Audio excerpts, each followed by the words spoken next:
일이 있어서 서울에 가게 되었습니다. 그런데 마침 그날 저녁에 어마어마한 폭우가 쏟아졌습니다. 폭우가 얼마나 쏟아졌는가 하면 사람들은 물폭탄이 터졌다 이런 말을 했습니다. 폭우 때문에 한강 옆에 있는 올림픽 도로는 통제가 되고 도로가 범람해서 사람들은 걸어갈 수가 없었습니다. 사진에 보니까 어떤 사람은 자기 차 꼭대기에 앉아가지고 뭔가를 하고 있었습니다. 수많은 사람들이 차를 운전할 수 없으니까 차를 버리고 가는 바람에 그 다음 날 더 많은 교통에 어려움이 있었다고 합니다.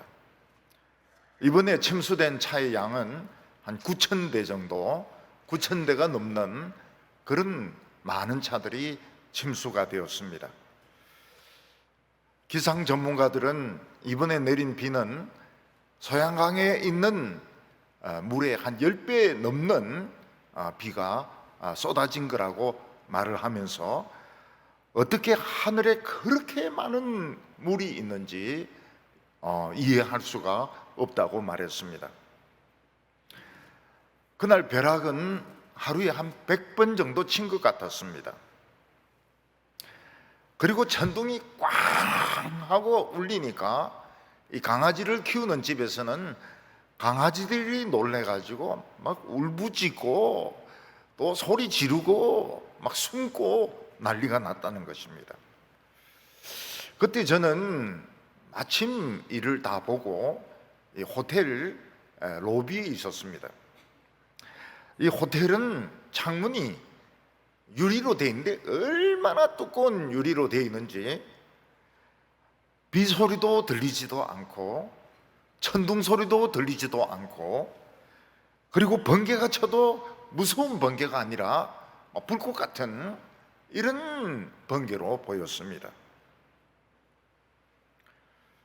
두꺼운 유리창 안에서 참 다른 사람들은 막 비를 맞아가면서 걸어가고 물에 빠지고 차는 안 움직이고 그런 가운데서 저는 그 두꺼운 유리로 된 호텔에 앉아서 전화를 하면서 미안한 마음이 많이 생겼습니다. 그때마다 저는 생각나는 찬송이 만세 반석이 열리니 내가 들어갑니다. 항상 그 찬송이 생각이 납니다. 옛날에 성도들이 엄청난 비바람이 불고 눈보라가 치고 폭우가 쏟아질 때 성도들은 만세가 된 나이가 10살이나 된 그런 큰 바위 안에 있는 동굴 속에 들어가서 그 비바람을 피할 때 그들은 아무 어려움이 없었던 것입니다. 그리스 신화를 보면 스핑크스라는 괴물이 나옵니다. 이 스핑크스는 얼굴은 여자로 되어 있고 몸은 사자로 되어 있고 등에는 독수리에 날개가 붙어 있는 그런 괴물입니다. 이 괴물은 얼굴이 여자로 되어 있으니까 얼마나 매력적입니까? 그렇지만은 등에는 재빨리 날아가는 독수리의 날개가 있고 몸은 사자의 발톱으로 사자의 몸으로 되어 있어서 굉장히 성격이 사나운 괴물이었습니다. 이 괴물에 한번 걸려들면 사람을 막 갈기갈기 찢어서 죽이는데 스핑크스 밑에는 죽은 사람의 해골과 죽은 사람의 시체들이 가득했습니다. 스핑크스는 지나가는 사람에게 수수께끼를 내는데 수수께끼를 풀면 보내주고 수수께끼를 못 풀면 그냥 찢어서 갈기갈기 찢어서 죽였던 것입니다. 그때 마침 웨디푸스가 그곳을 지나가게 되었는데 스핑크스는 웨디푸스에게 수수께끼를 던졌습니다. 내가 만일 이 수수께끼를 못 풀면 나는 너를 산산이 찢어서 죽이겠다 이러면서 아침에는 4발로 걷고 낮에는 2발로 걷고 밤에는 3발로 걷는 짐승이 무엇이냐 말이라. 저는 그 수수께끼를 듣고 스핑크스 이거 바보 아니야? 이런 생각이 들었습니다. 왜냐하면 이 수수께끼를 모르는 사람 아무도 없거든요. 아침에는 4발로 걷고 낮에는 2발로 걷고 저녁에는 3발로 걷고 이거 모르는 사람이 어디 있습니까? 다 알죠. 그래서 웨디푸스가 정답을 말했습니다. 그건 사람이다. 어렸을 때는 기어서 4발로 걷고 커서는 2발로 걷고 늙어서는 허리가 아프니까 작대기를 짚고 3발로 걷는다. 근데 스핑크스는 자기 딴에는 굉장히 어려운 문제를 냈다고 생각했는데 웨디푸스가 너무 쉽게 이 수수께끼를 푸니까 막 화가 폭발해가지고 절벽에서 떨어져서 스핑크스는 죽어버렸습니다. 근데 웨디푸스는 사실은 딴 수수께끼를 가지고 살아가고 있었습니다. 그게 뭔가 하면 웨디푸스가 태어났을 때 어떤 점쟁이가 말하기를 이 아이는 아버지를 해치고 엄마와 결혼할 운명을 가진 애다. 근데 이런 말도 안 되는 소리를 한 것입니다. 그러니까 아버지는 웨디푸스를 양치기인데 줘가지고 죽이라고 이야기했습니다. 양치기가 갓난 아기를 죽이려니까 너무너무 불쌍해서 나무에 거꾸로 잡아매 놨습니다. 그래서 웨디푸스는 발이 붓게 되었고, 웨디푸스 뜻이 무엇인가 하면 발이 부은 사람, 그런 뜻입니다. 웨디푸스는 자기가 아버지를 죽이고 엄마와 결혼할 운명을 가졌다. 사실은 딴 수수께끼가 있었던 것입니다. 그래서 테베, 그리스 그 당시 수도인 테베로 가다가 마차를 탄 어떤 사람과 시비하다가 그 사람과 종을 죽였는데 알고 보니까 테베 왕인 자기 아버지였던 것입니다. 그는 테베에 가가지고 왕이 되었는데 아름다운 여성과 결혼을 했습니다. 알고 보니까 자기의 어머니였던 것입니다. 그래서 웨디푸스는 자기는 너무 참 좋지 못한 운명을 가지고 태어났다. 그래서 송곳으로 2눈을 찌르고 맹인이 되어서 한평생을 방랑을 하다가 죽게 됩니다. 스핑크스가 낸 수수께끼는 쉬운 수수께끼였습니다. 아침에는 4발로 걷고 낮에는 2발로 걷고 밤에는 3발로 걷는 짐승은 인간이죠. 근데 웨디푸스의 운명은, 웨디푸스의 진짜 수수께끼는 어려운 문제였습니다. 아버지를 죽이고 엄마와 결혼하는 이것이 웨디푸스의 수수께끼였습니다. 그래서 그 뒤에 남자아이들이 아버지는 미워하고 엄마는 좋아하고 엄마와 같은 여자하고 결혼하려고 하는 것을 웨디푸스 컴플렉스라고 부르게 되었습니다. 어떤 집에서는 아버지, 아들, 엄마 이렇게 있는데 그 엄마를 차지하기 위해서 아버지와 아들이 치열한 경쟁을 벌이는 집이 있습니다. 여자 하나를 두고서 아버지와 아들이 막 서로 경쟁을 벌여요. 웨디푸스 컴플렉스죠. 아버지에 대해서는 반항을 하고 엄마에 대해서는 너무너무 좋아하고. 어떤 집에서는 아들이 셋이 있습니다. 그러면은 남자 4명이 여자 하나를 두고 경쟁을 하기 때문에 참 치열한 살벌한 경쟁이 벌어지게 되는 것입니다. 저희 집에서는 제가 넷째 아들 아닙니까? 이게 다 형들이거든요. 우리 제까지 4명하고 아버지하고 엄마를 두고 경쟁을 했던 것입니다. 근데 우리 형제들은 참 사이가 좋았어요. 그래서 경쟁하지 않고 전부 엄마를 좋아했습니다. 그리고 전부 말은 안 했지만 마음속으로 엄마 같은 여자와 저는 컸어도 그 결심을 했습니다. 나는 엄마 같은 여자하고 결혼한다고. 참 얼마나 유치한 생각입니까? 근데 엄마 같은 여자하고 결혼한다고. 그리고 아버지는 누구입니까? 물리쳐야 될 적이었습니다. 우리는 다 그런 생각을 가지고 있었습니다. 저는 엄마 같은 여자하고 결혼하려고 하다가 어느 날 딱 생각해 보니까 그렇게 결혼하면 안 되겠다는 걸 알게 되었습니다. 왜냐하면 제가 이 성격이 우울질이거든요. 우리 어머니도 생각이 좀 깊으신 우울질이거든요. 우울질하고 만나면 어떻게 됩니까? 이 완전 정신병자가 되는 거예요.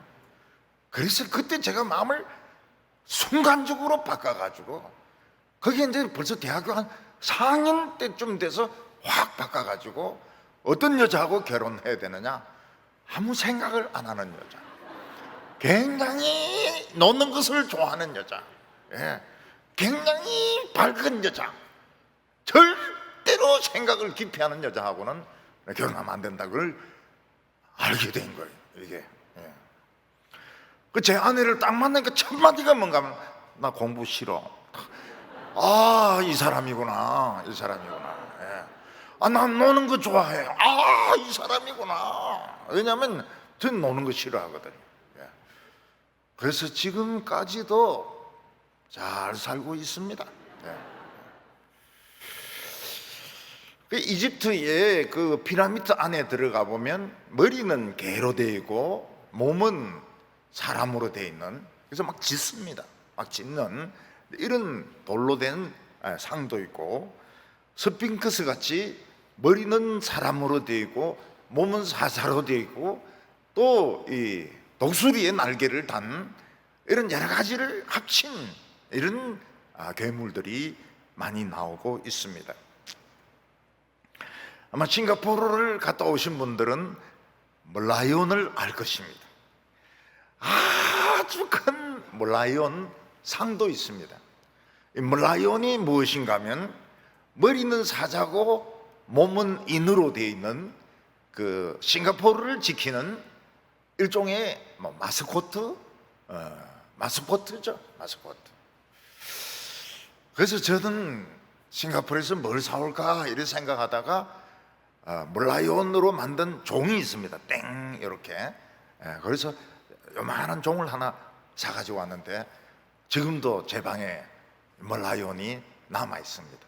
싱가포르 갔다 왔다는 증거가 남아 있습니다. 안델센 동화에 보면 인어들이 나오는데 얼굴은 미인으로 생겼고 몸은 물고기로 생긴 이런 인어들이 많이 나옵니다. 또 인어가 왕자님을 사랑해서 참 비참하게 불쌍하게 죽기도 합니다. 얼마든지 살 수도 있는데 인어가 왕자님을 사랑을 해가지고 결국은 죽습니다. 이 지상에 있는 로마 황제는 미쳤습니다.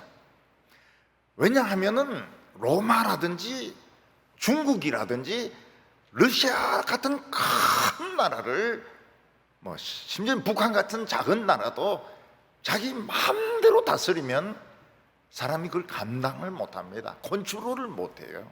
그래서 미쳐버립니다. 그래서 로마 황제는 미친 사자나 미친 곰처럼 막 어떻게 주체를 할 수 없이 막 날뛰고 있습니다. 로마가 가장 많은 포로를 죽인 나라는 다키아라는 나라였습니다. 이 다키아는 지금 루마니아인데, 루마니아 좀 비슷하지 않습니까? 그 다키아에서 7만 명의 포로를 잡아와가지고 7만 명을 원형 경기장에서 검투사가 서로 대결해가 싹 다 죽입니다. 그리고 루마니아에, 그때는 루마니아가 아니죠, 다키아죠. 거기에 다른 사람들을 거기에 이민을 시킵니다. 그래서 지금도 루마니아어하고 이태리어하고 비슷하다고 그래요. 그래서 의사소통이 된다고 그럽니다.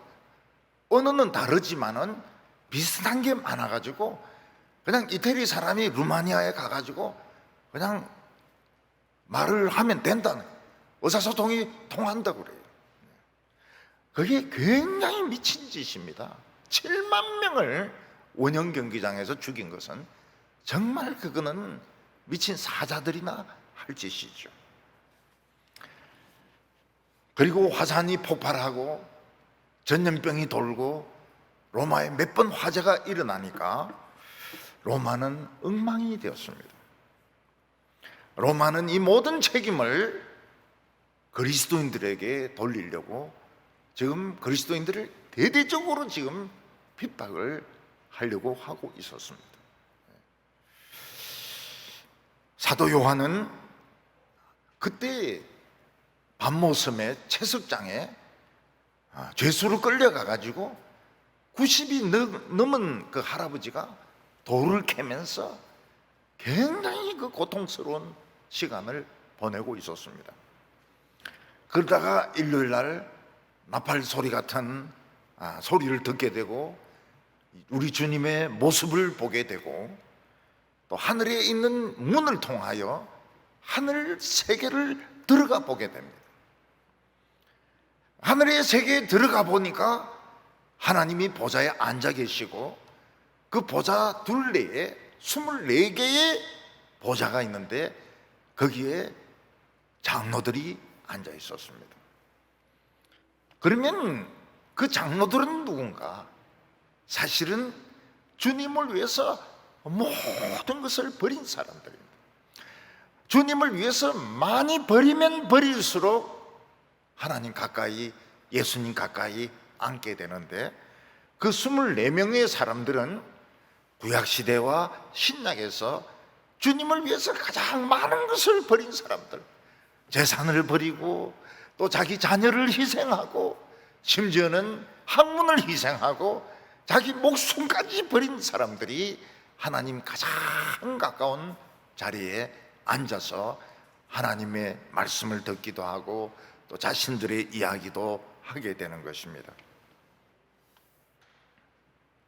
아마 이 24명의 이 성도들은 이렇게 반원으로 하나님을 애워싸고 있었던 것 같습니다.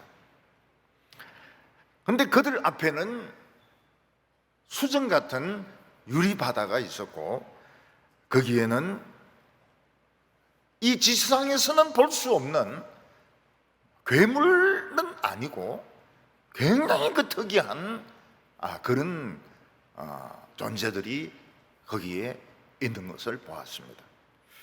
오늘 첫 번째는 하나님 앞에 있는 유리바다가 무엇이냐 하는 것입니다.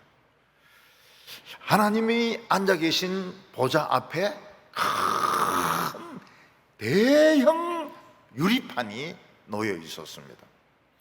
아마 호텔이나 요즘 건축에 쓰는 것보다 훨씬 더 두껍고 훨씬 더 깨끗하고 투명한 그런 유리가, 판유리가 거기에 깔려 있었던 것입니다.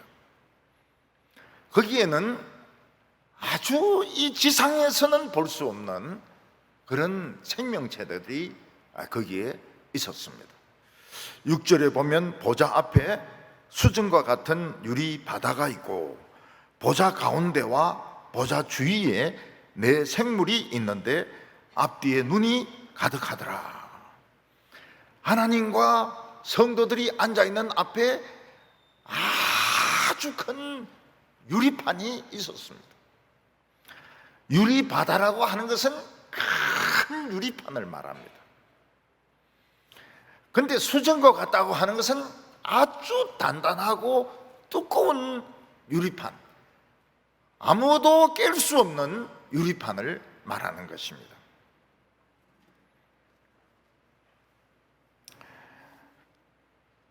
요즘 보면은 호텔에 있는, 호텔은 창문이 없습니다. 그냥 벽이 창문이고 창문이 벽인데 아주 두꺼운 유리판으로 되어 있습니다. 근데 저는 손을 안 댑니다. 왜냐하면 혹시 넘어질까 싶어가지고, 너무 조심스러워가지고요, 손을 안 댑니다. 비행기 뜰 때는 저는 반드시 다리를 듭니다. 조금이라도 가볍게 하기 위해서. 근데 처음 비행기 탄 사람들은 전부 다 그렇더라고요. 막 다리를 들어요. 비행기 가볍게 뜨라고.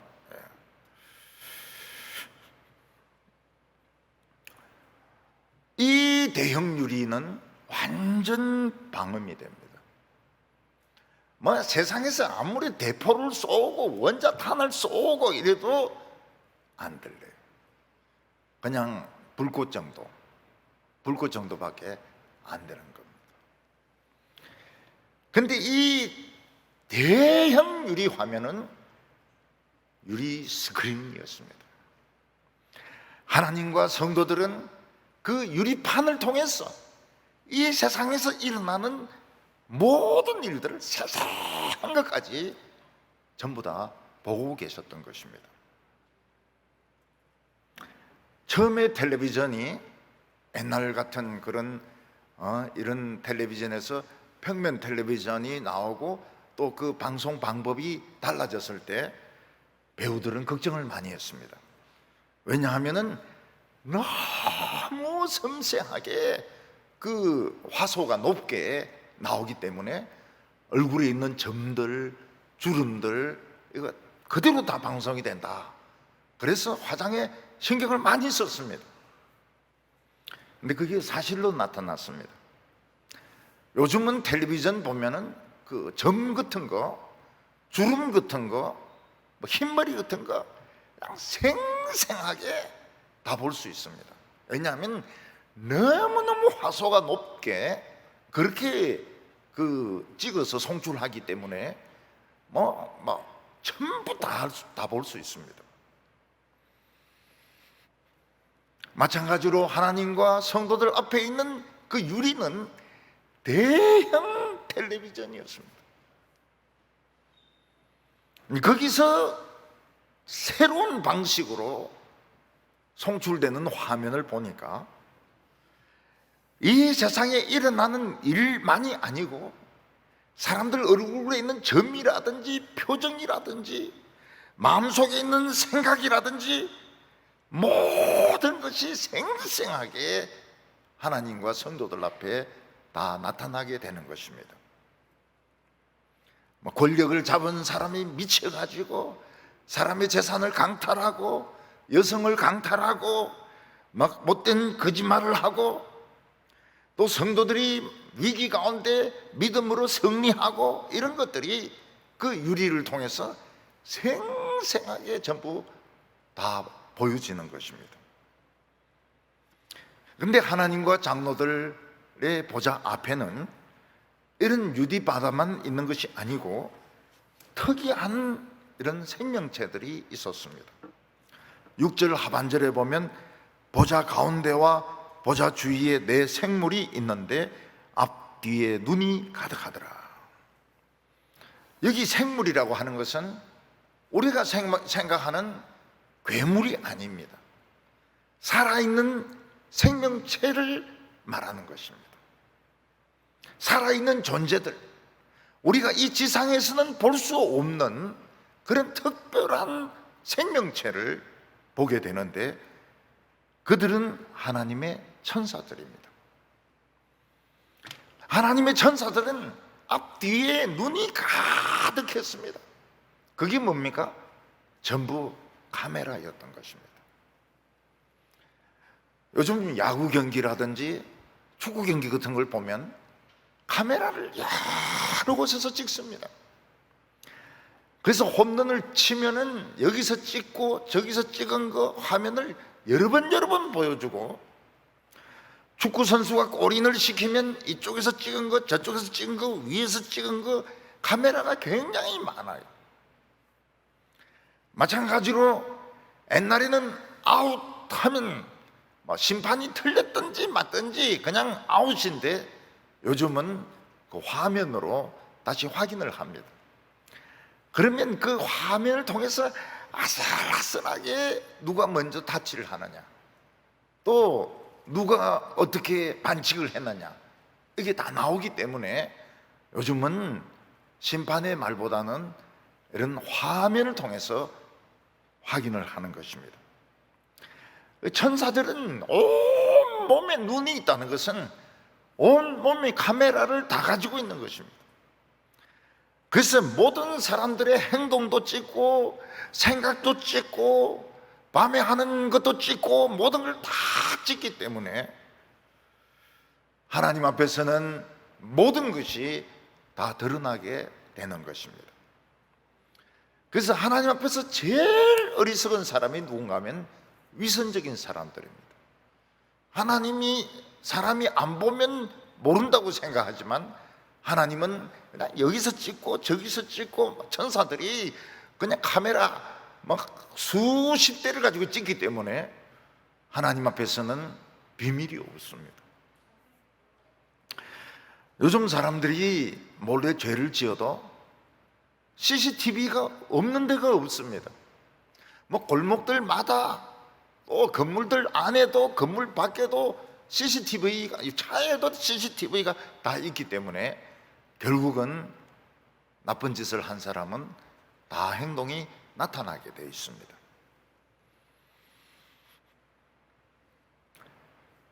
마찬가지로 천사들은 앞과 뒤 전체가 카메라입니다. 눈이 있다는 말은 카메라입니다. 그래서 사람들의 모든 것을 다 찍습니다. 생각도 찍고 행동도 찍고 뭐 밤에 하는 짓도 찍고 낮에 하는 일도 찍고 이렇기 때문에 결국 모든 것이 하나님 앞에 다 보이게 되는 겁니다.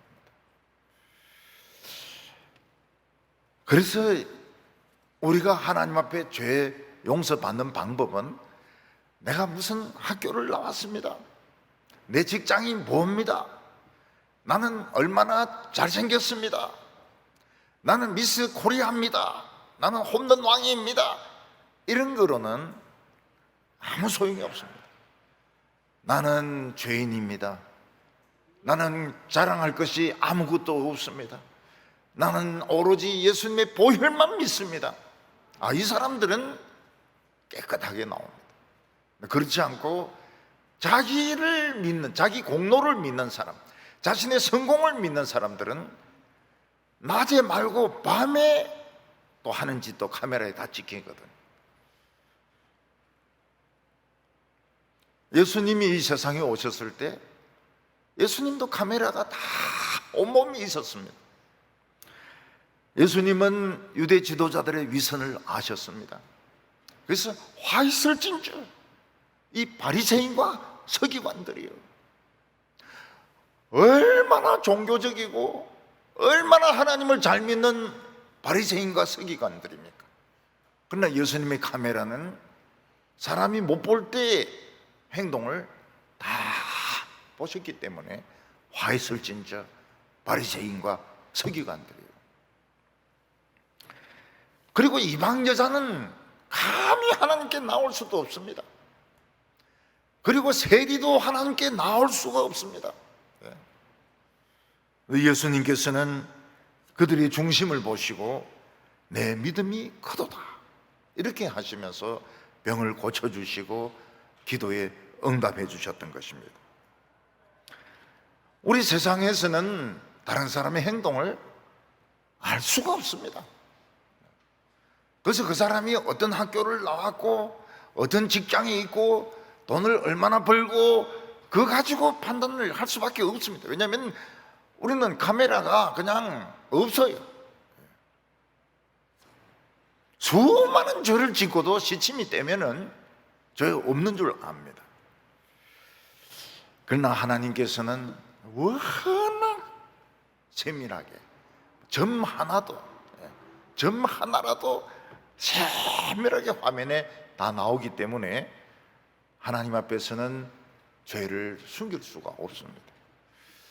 그래서 세상에서 고상한 죄하고 존경받는 이런 사람들이 하나님 앞에서는 위선자로 나타나게 되는 것입니다. 그 대표적인 예가 해민 스님입니다. 하버드를 나왔습니다. 미국에서 대학 교수를 했습니다. 책은 베스트셀러입니다. 강의하면서 막 눈물을 막 철철철 흘려가면서 강의를 합니다. 그러나 그가 자기 집에서 찍은 남산의 그 사진 한 장 가지고 그가 얼마나 위선적이고 그가 강의 한 번 할 때마다 막 돈을 얼마나 많이 받는지, 그는 정말 중이 아니고 중 같은 생활도 안 하고 자기 먹고 싶은 대로 얼마나 그냥 잘 먹는지 모든 것이 다 폭로가 되어버려요. 자기가 올린 사진 하나로 모든 것이 다 폭로가 되어버렸습니다. 그래서 그런 사람들이 많습니다. 페이스북에 자기가 올린 그 사진 때문에 망하는 사람들이 많이 있어요. 천사들은 온 몸이 카메라입니다. 그래서 전부 다 찍혀요. 그게 하나님의 대형 스크린에 세밀하게 섬세하게 다 나오는 것입니다. 오늘 두 번째로는 내 생물의 모습입니다. 우리는 보통 천사라고 하면 그냥 사람같이 생겼는데 몸에서 빛이 나고 흰옷 입은 사람으로 생각을 합니다. 그리고 등에 날개가 있고, 예수님께서 높은 산에서 변화되셨을 때 예수님이 천사는 아니지만은 예수님의 얼굴에서 빛이 나고 옷이 아주 흰옷으로 나타났다고 말씀하고 있습니다. 감옥에 있는 베드로를 구출하러 왔던 천사는 날개도 없고 그냥 평범한 사람이었습니다. 그렇지만은 그가 베드로를 건드릴 때 쇠사슬이 다 풀어졌고 문도 철문도 열렸고 베드로는 감옥에서 걸어서 나왔습니다. 근데 교회가 사탄의 세력과 싸울 때 항상 천사는 특이한 이런 얼굴로 나타납니다. 보통 때는 그냥 흰옷 입은 청년으로, 막달라 마리아가 예수님의 무덤을 찾아갔을 때 흰옷 입은 청년이 2명이 있었는데 그 다 천사들입니다. 근데 교회가 사탄의 세력과 싸울 때는 천사는 특이한 모습으로 변한 모습으로 보여줍니다. 7절 보면 그 첫째 생물은 사자 같고 둘째 생물은 송아지 같고 그 셋째 생물은 얼굴이 사람 같고 그 넷째 생물은 날아가는 독수리 같은데, 요거는 에스겔서에도 나오는 것입니다. 그 하나님의 백성들이 바벨론에 포로되어 가서 거기서 참 노예 생활하고 있을 때 에스겔이 본 천사의 모습은 바로 이런 모습이었습니다. 사자 같은 모습, 소 같은 모습, 사람 같은 모습, 독수리 같은 이런 모습으로 나타났던 것입니다. 그래서 천사가 이런 모습으로 나타날 때는 교회가 굉장히 압제를 당하고 있고 성도들이 고통 가운데 있고 참 어려운 가운데 있다는 것을 우리가 알 수 있습니다. 옛날에는 이 네 짐승을 사복음이라고 생각을 했습니다. 그래서 첫 번째 나오는 사자는 마태복음이다. 그래서 마태복음을 뭐라고 불렀는가 하면 사자복음이라고 불렀습니다. 우리 어렸을 때까지만 해도 마태복음을 사자복음 이렇게 부르는 분들이 많이 있었습니다. 그리고 마가복음은 예수님의 그 희생, 예수님의 인내를 보여주니까 이 송아지다. 그래서 송아지복음, 마가복음은 송아지복음, 누가복음은 인간으로서의 예수님, 인간으로서의 마리아의 아들로서의 예수님, 이 인간의 예수님이기 때문에 사람의 복음이다. 그리고 요한복음은 굉장히 어렵습니다. 수준이 높아요. 굉장히 높아요. 그래서 독수리같이 높은 데를 날아간다 이렇게 해서 독수리 복음이다 이렇게 우리 어렸을 때는 그런 식으로 불렀습니다. 근데 이 네 천사는 꼭 사복음만 이야기하는 것은 아닙니다. 참 로마의 그 권력의 압제를 당하고 순교를 당하고 있고 고문을 당하고 있는 성도들에게 하나님께서 메시지를 보여주시는 겁니다. 사인을 보여주시는 겁니다. 야구 경기를 보면 감독이나 코치가 운동장 밖에서 선수들에게 막 사인을 보냅니다. 코를 만지기도 하고 모자를 건드리기도 하고 엉덩이를 치기도 하고 가슴이나 배를 비비기도 합니다. 근데 그게 다 사인이 가짜입니다. 가짜. 상대방을 현혹시키기 위해서 손을 막 돌리기도 하고 모자를 막 만지기도 하고 있는데 가짜인데 딱 하나만 진짜입니다. 딱 하나만. 거기에 이제 미리 감독하고 선수들 사이에서 약속이 된 건데 나머지는 다 가짜고 엉덩이를 만지면 이제 보내기 번트를 해라 하든지 아니면 내 귀를 잡으면 강공으로 나가라.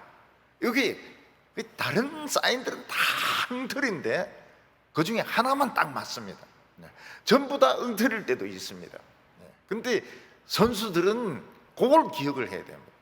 감독이 귀를 만진다 그러면 이 강공이다. 왜냐하면 수비수들이 앞쪽으로 와 있기 때문에 때리면 된다.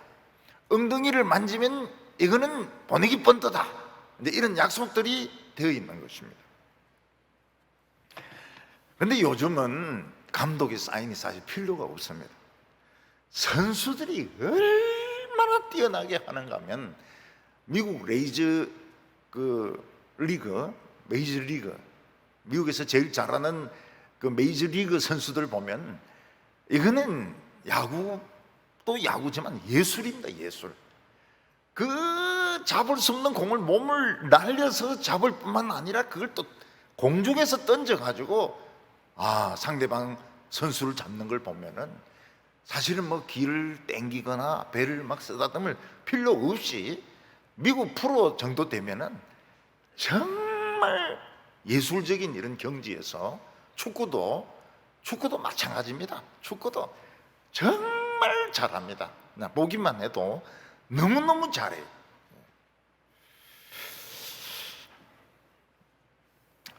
그러나 성도들이 어려움에 빠졌을 때, 구덩이에 빠지고 시험에 빠지고 절망과 좌절에 빠졌을 때 하나님은 사인을 보내주십니다. 우리가 이 사인을 읽으면 아주 힘을 얻게 됩니다. 그 첫 번째가 사자입니다. 사자는 스피드와 용기를 나타냅니다. 우리가 침체되었을 때, 우리에게 어려움이 왔을 때, 환난과 핍박이 왔는데 하나님의 뜻을 알 수 없을 때 우리는 침체가 됩니다.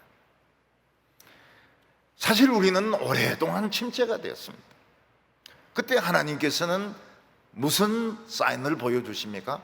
뭐 엉덩이를 만지고 이렇게 하는 것이 아니고 사자의 모습, 사자의 마스코트를 가진 천사를 보여주시는 겁니다. 이건 무슨 뜻입니까?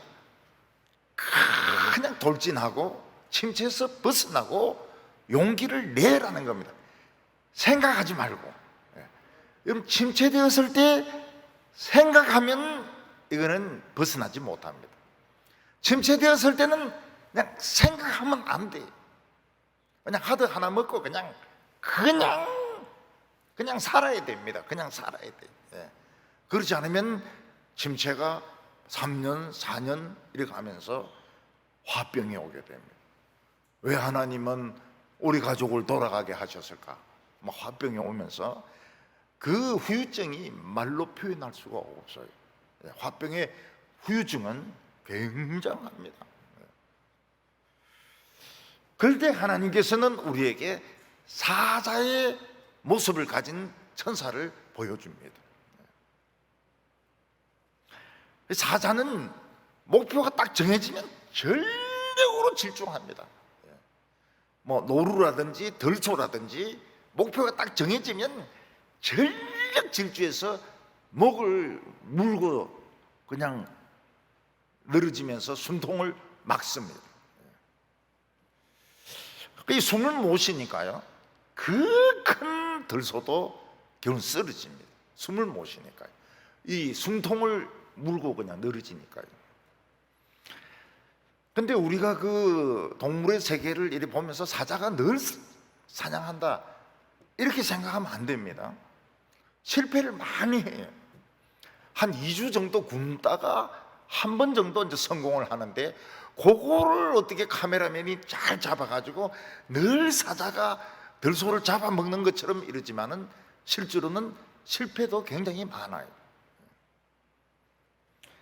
어떤 사자는 재수없게 새끼가 있는 그 어미가 있는 새끼 송아지를 물었습니다.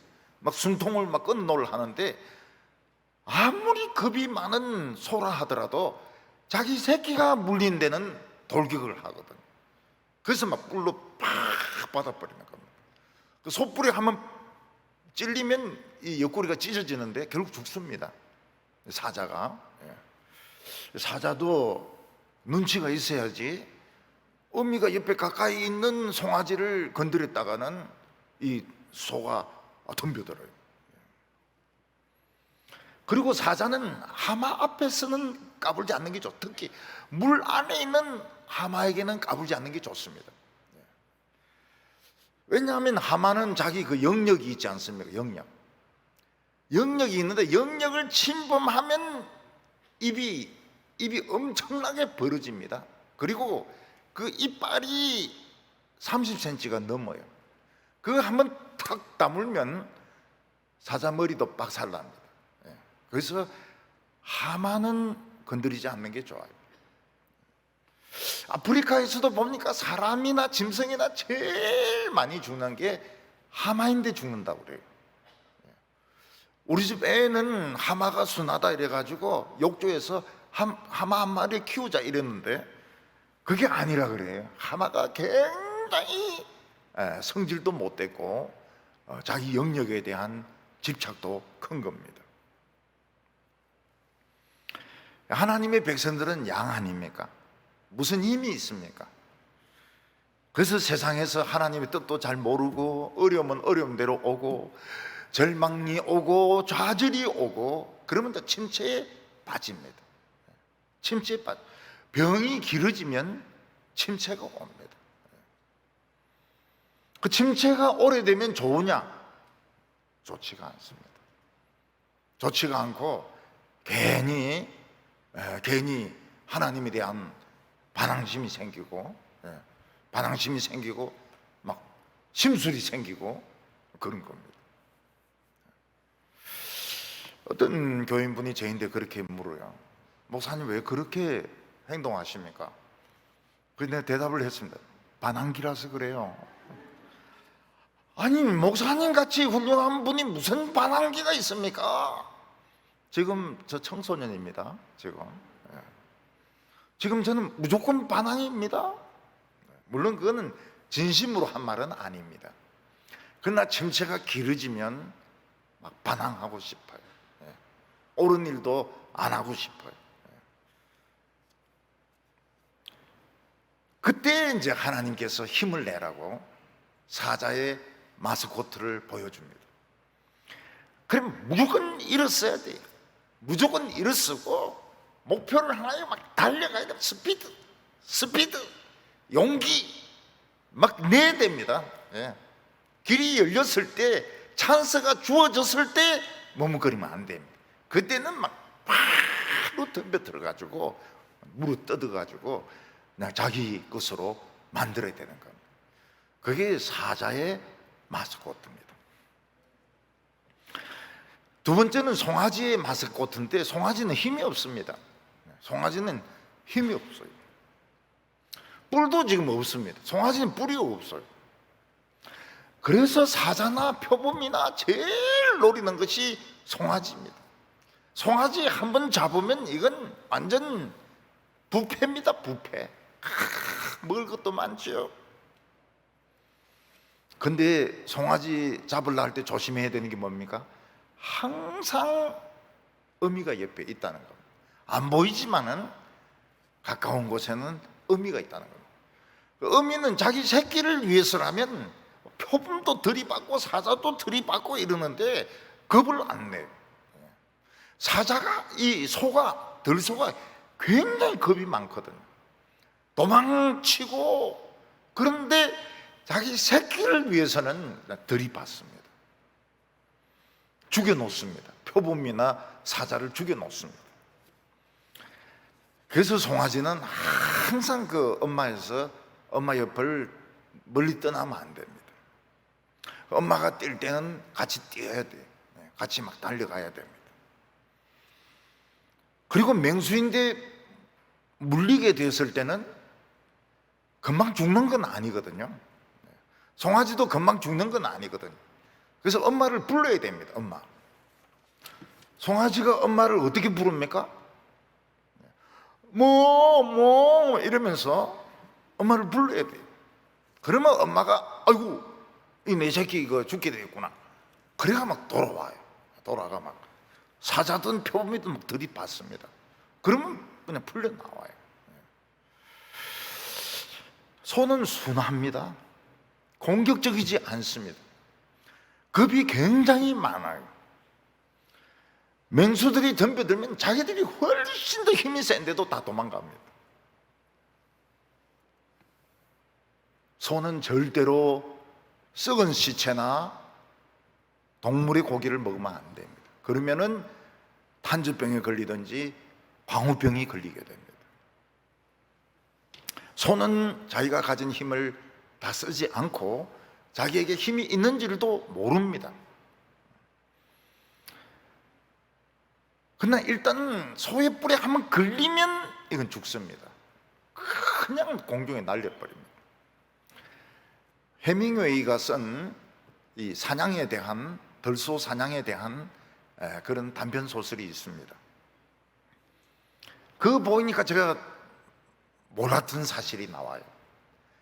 그러니까 이 들소에 이 뿔이 있는데 뿔 사이에 이 이마 있지 않습니까? 이게 얼마나 단단한가 하면 총으로 쏴도 안 들어가는 거예요.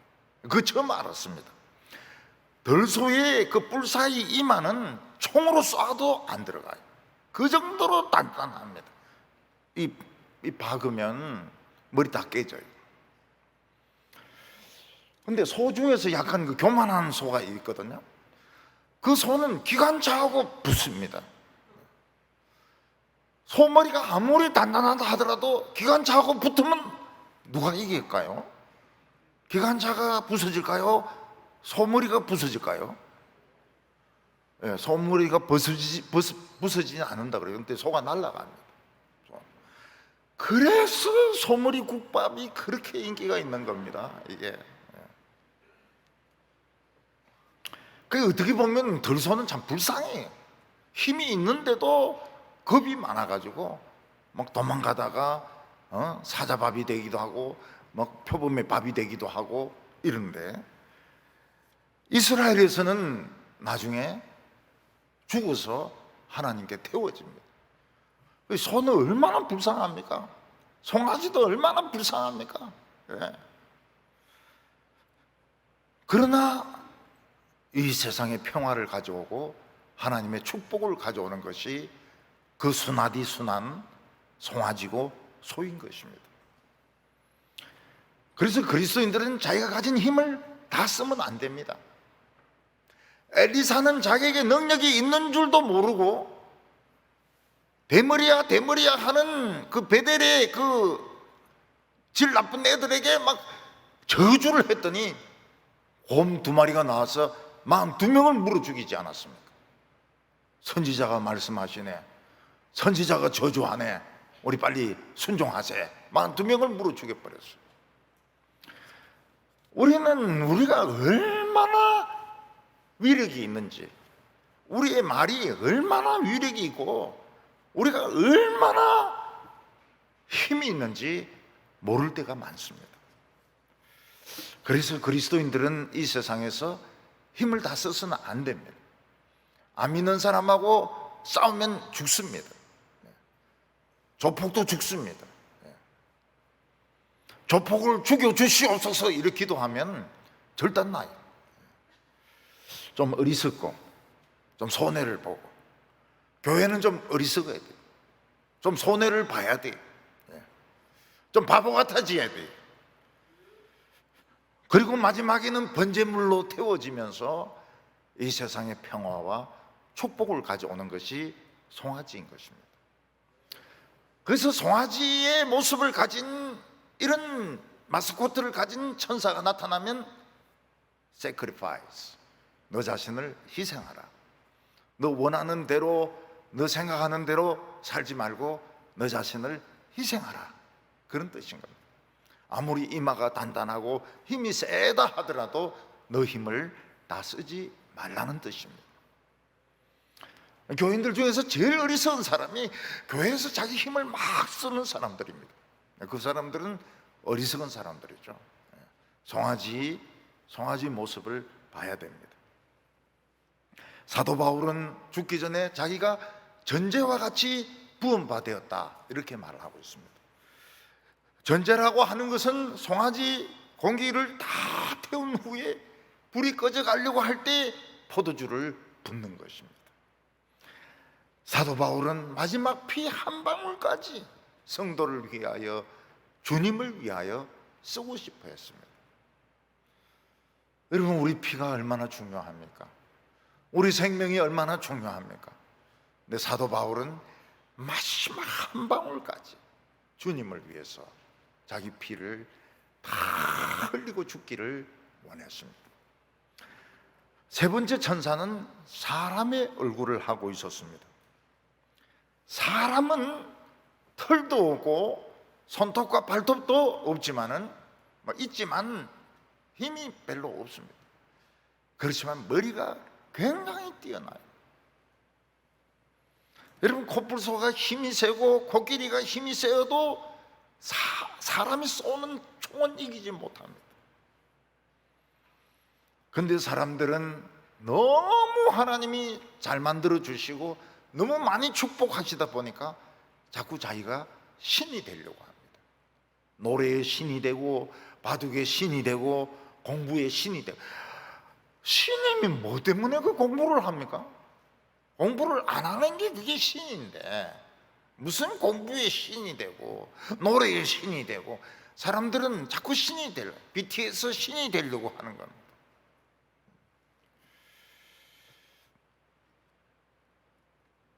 그러나 사람은 자기가 흙으로 만들어진 피조물이라는 것을 늘 기억해야 됩니다. 지혜가 있으면 있을수록, 똑똑하면 똑똑할수록 나는 흙덩어리다. 언젠가는 이 흙덩어리가 부서질 때가 있다 하는 것을 생각해야 됩니다. 여러분, 나이가 들어보면요, 여기저기가 다 아파요. 옛날에는 상상을 못했죠. 50대 한 중반쯤만 돼도 죽는 것은 남의 일처럼 생각을 합니다. 근데 55세, 55세 넘으면 이제 이 흙이 굳어가지고 부서지기 시작합니다. 그래서 우리는 하나님 앞에 겸손해야 됩니다. 그리고 상식적으로 생각할 수 있어야 됩니다. 상식적으로 이게 말이 되는가 안 되는가. 하나님의 뜻도 알아야 되지만 인간의 상식도 중요합니다. 예절도 중요합니다. 열정도 중요하지만 예절도 중요해요. 되게 이 신앙이 좋은 분들 이렇게 보면 예절이 없어요. 예절이 없어요. 나는 하나님을 향한 열정을 가지고 있다. 이래서 어른들 봐도 인사도 하지도 않고 그냥 기도만 하고. 그럼 밥도 안 먹어야 될 거 아닙니까? 화장실도 안 가야 될 거 아닙니까? 우리는 인간입니다. 우리는 인간이에요. 저는 얼마 전에 열차 안에서 화장실 좀 오래 있었다가 얼마나 욕을 많이 얻어먹은지 몰라요. 밖에서 어떤 영감님 한 분이 기다리고 있다가 급해 죽겠는데 말이지 빨리 안 나온다고 막 입에 진짜 담을 수 없는 욕을 막 하더라고. 그래, 목사로서 그런 욕은 정말 처음 들어봤어요. 우리는 하나님의 뜻도 알아야 되지만 인간입니다. 모든 걸 다 할 수가 없어요. 조금 하다가 가야 됩니다. 그래서 하나님이 인간의 마스코트를 보여줄 때는 뭡니까? 뭐 방언을 하고 뭐 예언을 하고 이런 짓 하지 말고 상식적으로 생각해보라는 거예요. 상식적으로 생각해보라. 상식적으로 생각하면 쉽게 풀리는 것들이 많아요. 근데 하나님의 뜻이라고 막 기도했다고 하면서 막 밀어붙이면 어떻게 됩니까? 굉장히 다른 사람들이 힘들어지게 됩니다. 네 번째는 날아가는 독수리라고 했습니다. 독수리는 가장 높이 올라갈 수 있습니다. 독수리는 가장 먼 곳까지 볼 수 있습니다. 독수리는 가장 빠르게 날아갈 수 있습니다. 그런데 그렇게 되려 그러면 엄청난 훈련을 받아야 됩니다. 하나님께서는 이스라엘 백성들을 독수리가 새끼를 업어서 훈련하듯이 광야에서 훈련시켰다고 말씀하셨습니다. 우리는 가장 높은 데까지 올라갈 수 있어야 됩니다. 그래서 우리는 이상을 가지고 있어야 됩니다. 꿈을 가지고 있어야 되고, 이상을 가지고 있어야 되고, 비전을 가지고 있어야 되고, 눈앞에 있는 이거 가지고 그것 차지하려고 싸우면 독수리가 아닙니다. 독수리도 물론 시체 가지고 막 뜯어먹고 이러지만 가장 높은 곳에 올라가야 되고 가장 먼 미래를 내다봐야 됩니다. 이런 식으로 나가면 앞으로 어떻게 될 것인가? 20년 후, 30년 후에 어떻게 될 것인가? 이것을 내다봐야 되는 겁니다. 그런데 이 내생물은 날개가 6개 달렸습니다. 이건 두 가지 의미가 있는데요. 날개가 6개 달렸으니까 얼마나 빨리 날겠습니까? 2개만 달렸어도 빨리 날아가는데 6개, 독수리가 날개를 6개 달렸으니까 얼마나 빨리 날아가겠습니까? 그래서 천사는 하나님의 뜻을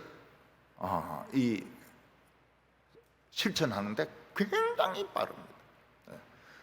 기다릴 때는 오래 기다리지만 빠를 때는 굉장히 빠르게 움직입니다. 그리고 이 천사들은 하나님 앞에 있을 때는 날개 둘로 눈을 가리고, 날개 둘로는 몸을 가리고, 날개 둘로는 다리를 가립니다.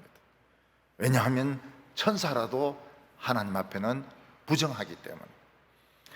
그러니까 얼마나 하나님이 거룩하시고 깨끗하시고 정결한 분이신지 천사들도 눈을 가리고 몸을 가리고 다리를 가리는 것입니다. 그리고 밤낮 쉬지 않고 거룩하다 거룩하다 거룩하다 이렇게 찬송을 부릅니다.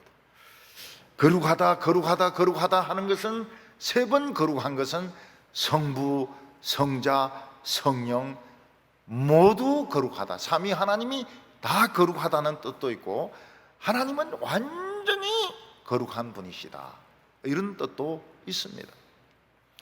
또 하나님은 우리 한 사람 한 사람을 거룩하게 하시고 교회 전체를 거룩하게 하십니다. 그리고 세상도 어느 정도는 거룩하게 하십니다. 그래서 하나님은 우리 성도들에게 고난을 허락하십니다. 처음에는 이해가 안 되죠. 왜 이런 일이 일어났는가? 왜 이런 일이 나에게 일어났는가? 하나님은 나를 굉장히 중요하게 생각하시는 거예요. 내가 내 자신을 생각하는 것보다 더 중요하게 생각을 하시는 겁니다. 거룩하게 되라고, 거룩하게 되라고. 그래서 하나님으로부터 무조건 맞으면 이건 아들입니다. 성경에 뭐라고 말했습니까? 사랑하는 자녀를 징계한다 그랬거든요. 그러니까 하나님인데 맞으면 무조건 이건 하나님의 자녀인 것입니다. 깡패인데 맞으면 어떻게? 그것도 하나님이 깡패 시켜서 때리게 했으니까 그것도 하나님의 자녀인 것입니다. 하나님은 전에도 계셨고 지금도 계시고 장차 오실 분이라고 말했습니다. 이것은 하나님은 영원히 계신 창조자라는 뜻입니다. 그렇지만 하나님을 이렇게 표현할 때는 이유가 있습니다. 전에도 계셨고 지금도 계시고 장차 계실 분, 이렇게 표현할 때에는 이유가 있습니다. 그거는 이 세상 가짜 신과 싸우려고 할 때 하나님은 그렇게 말씀하십니다. 그래서 모세에게 나는 스스로 있는 자다.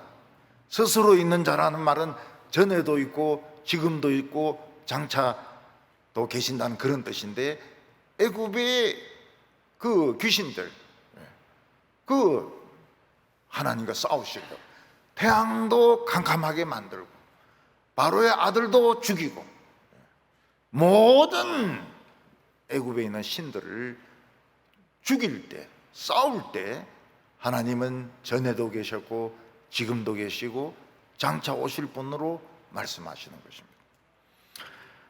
로마 황제는 자기가 신이라고 이야기합니다. 하나님은 로마 황제를 죽이려고 하시는 겁니다. 로마를 망하게 하시려고 이런 말을 하시는 겁니다. 그래서 우리 성도들은 오늘도 그런 복음송을 불렀지만 전에도 계셨고 지금도 계시고 장차 계시고 거룩하다 거룩하다 이런 노래를 자꾸 부르는 것이 좋습니다. 왜냐하면 노래 좀 잘하면 노래의 신이라고 그러고, 노래의 신이라고 그러고, 바둑 좀 잘 두면 바둑의 신이라고 그러고, 뭐 좀 잘하면 공부의 신이라고 그러고. 그때 전에도 계셨고 이제도 계시고 장차 오실 분이 바둑판을 뒤집어 엎으실 것이고 입시 제도를 뒤집어 엎을 것이고 정치를 뒤집어 엎는 그런 하나님으로 나타나시는 것입니다. 천사들은 마귀의 세력과 싸우기 전에 하나님께 감사와 찬송과 영광을 돌려드립니다. 왜냐하면 천사들이 존재하는 것이 하나님 때문에 존재하기 때문입니다. 마찬가지로 오늘 우리에게 많은 문제가 있지만 제일 중요한 것은 지금 우리가 살아있다는 겁니다. 우리가 살아있다는 것보다 더 중요한 게 없어요. 죽으면 아무것도 없죠. 죽으면 물론 또 다른 세계가 있지만 이 세상에서는 우리가 살아있는 것보다 더 중요한 것은 없습니다. 먹을 것이 있든지 없든지, 차가 있든지 없든지, 잘생겼든지 못생겼든지, 잘생긴데 죽은 것보다는 좀 못생겨도 살아있는 게 훨씬 낫죠. 잘생겼다 못생겼다 하는 것은 다 주관적인 거기 때문에 또 그게 예쁘게 보이는 사람이 있거든요. 너무 이뻐가지고 좋아하는 사람들 있거든요. 그러니까 뭐 이쁘다 안 이쁘다 이거를 사람 기준 가지고 해서는 안 되는 겁니다. 미국 사람들이 이쁜 여성은 어떤 여성들입니까? 좀 통통한 여성들, 나올 때 좀 나오고 들어갈 때 들어가고 이쁘는 댐땅 큰 이런 여성들 좋아합니다. 굉장히 좋아합니다. 한국은 어떻습니까? 바짝 말라야 됩니다. 마치 벼의 이삭처럼 바짝 말라야 됩니다. 그러니까 한국의 아름다움이, 한국 사람들은 바짝 말란 사람 엄청나게 좋아합니다. 굉장히 좋아해요. 그래서 자기가 좀 통통하다 생각한 사람은 미국 사람하고 결혼하면 되는 거예요. 중요한 것은 살아있는 겁니다. 그 미국의 좋은 게 뭔가 하면 나이를 신경을 안 써요. 나이를 뭐 10살 차이 이런 건 아무것도 아닙니다. 여성이 10살 많아도 아무 문제가 안 돼요. 공부하는데 60살, 70살이 공부해도 아무도 나이를 묻지 않습니다. 그 어떤 분이 은퇴하고 나서 미국에 남가주 대학을 다니는데 다른 거는 다 괜찮은데 미국 청바지가 안 맞더라는 겁니다. 미국 청바지는 어떻습니까? 그냥 진짜 농부들 그 청바지거든요. 그 사람이 착각한 것이 뭡니까? 청바지는 코리아. 백화점에 가면은 그 몸에 딱 맞는 그런 청바지가 수두룩하거든요. 수두룩해요. 예. 레위족들이 입는 레바이스부터 시작해가지고요, 그 다음에 비싸기도 비싸, 떨어진 것까지 파니까요. 떨어진 것까지. 청바지는 버릴 게 없어요. 다 떨어진 것도 몇십만 원 줘야 됩니다. 어떤 처녀들은 보이면 무릎도 나오고 허벅지도 나오고 막 엉덩이도 좀 나오고 이런데 입고 다니. 야, 이 청바지는 소가죽 같은 모양이다. 버릴 데가 없구나. 중요한 것은 나이가 아닙니다. 한국 사람들이 그렇게 따져요. 한국 사람들이 돈이 있나 없나, 직장이 있나 없나, 차는 무슨 차, 제니시스냐 벤츠냐, 그런 거 막 따집니다. 미국은 막 그런 거 안 따져요. 가봤습니까? 가보긴 했네. 미국에는 뚱뚱한 사람들 많아요. 근데 전혀 no problem, 문제가 없어요. 한국은 자간 가늘어야 됩니다. 가늘면 가늘수록 본인은 이쁘다고 생각을 해요. 저는 막 불쌍해 죽겠는데, 얼마나 엄마가 군게 낳았으면 저래 돼버렸노, 이런 생각이 드는데, 천사들이 하나님께 경배하니까 24장로 성도들이 찬양하면서 멸류관을 하나님께 드립니다. 옛날 번역에는 막 던진다고 했어요. 던진다고. 우리는 이 멸류관 쓸 자격이 없습니다. 이건 오로지 예수님만 쓰셔야 됩니다. 왜 우리에게 멸류관을 씌우시는가? 막 던진다고 이야기를 했습니다. 왜냐하면 하나님이 다 하시고 예수님이 다 하셨기 때문에 우린 자랑할 것도 없고 멸류관 쓸 자격도 없는 겁니다. 그래도 하나님은 멸류관을 씌워주십니다. 자랑할 것이 없는 사람이 복된 사람입니다. 나는 자랑할 것이 너무 없습니다. 인물도 그렇고 키도 그렇고 학벌도 그렇고, 근데 뭐가 있습니까? 멸류관을 씁니다. 막 벌써 던지죠. 내 같은 키가 어떻게 멸류관을 씁니까? 우리는 오랜 기간 침체해 있었습니다. 오랜 시간 우리는 이해할 수 없는 어려움을 당하면서 침체가 되었습니다. 하나님을 원망하기까지는 하지 않았다 하더라도, 반항까지는 하지 않았다 하더라도 우리가 침체된 것이 사실은 반항하는 것입니다. 그때 하나님은 우리에게 사자의 마스코트를 보여주십니다. 달려라, 무릎 떠들어, 용기를 내어라. 그래서 용기를 내는, 달려가는 성도들 다 되시기를 바랍니다. 기도드리겠습니다. 하나님 아버지, 앞뒤로 카메라를 가진 천사들을 통해서 우리의 마음과 우리의 은행심사와 우리의 모든 행동을 다 보고 계시는 하나님 아버지, 우리는 침체되었고 세상으로 떠내려갔으며 자신감을 잃었습니다. 주여, 오늘 우리에게 사자의 환상을 보여주시기를 원합니다. 송아지의 환상을 보여주시기를 원합니다. 저희들이 달리게 하여 주시옵소서. 생각하지 말고 일어서게 하여 주시옵소서. 예수님의 이름으로 기도하옵나이다. 아멘.